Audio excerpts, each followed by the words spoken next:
কোন রাজ্যে একসাথে সকল টেট উত্তীর্ণদের নিয়োগের নজির নেই একমাত্র ত্রিপুরা ছাড়া। বক্তা বিদ্যুৎ মন্ত্রী রতনলাল নাথ রবিবার টেট উত্তীর্ণ নবনিযুক্ত শিক্ষক শিক্ষিকাদের পক্ষ থেকে রাজ্য সরকারকে শুভেচ্ছা অভিনন্দন জানানোর লক্ষ্যে একটি মেগা রক্তদান শিবিরের আয়োজন করা হয়। আগরতলা প্রেস ক্লাবে আয়োজিত অনুষ্ঠানে উপস্থিত ছিলেন মন্ত্রী রতনলাল নাথ সহ অন্যান্যরা। এদিন শিক্ষক শিক্ষিকা সহ অন্যান্যরা রক্তদানে এগিয়ে আসেন।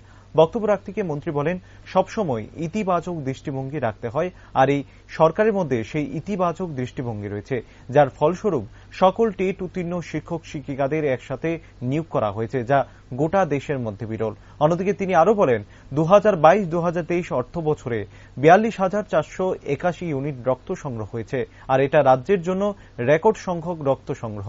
মূলত মুখ্যমন্ত্রীর ডাকে সাড়া দিয়ে সকলে এগিয়ে এসেছেন, যা অত্যন্ত আনন্দের বিষয়। এই মাত্র গত বছর আমি একটা তথ্য পেয়েছি যে 22-23 অর্থ বছরে সবচেয়ে বেশি আমাদের মুখ্যমন্ত্রী, আমাদের সরকার যেমন ডাক দিয়েছে যে সবাই রক্তদানে এগিয়ে আসুন, এই প্রথম 22-23 অর্থ বছরে সর্বোচ্চ 42,481 ইউনিট রক্ত দিয়েছে।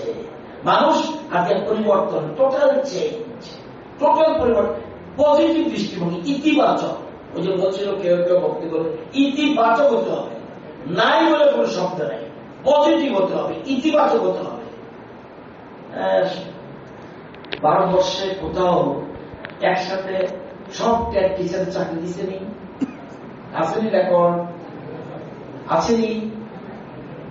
একমাত্র ব্যতিক্রম ত্রিপুরা। তারপরে উই ক্যান, আই ক্যান, আমি পারি, আমরা পারি। নো নেগেটিভ নিউজ, অল আর পজিটিভ।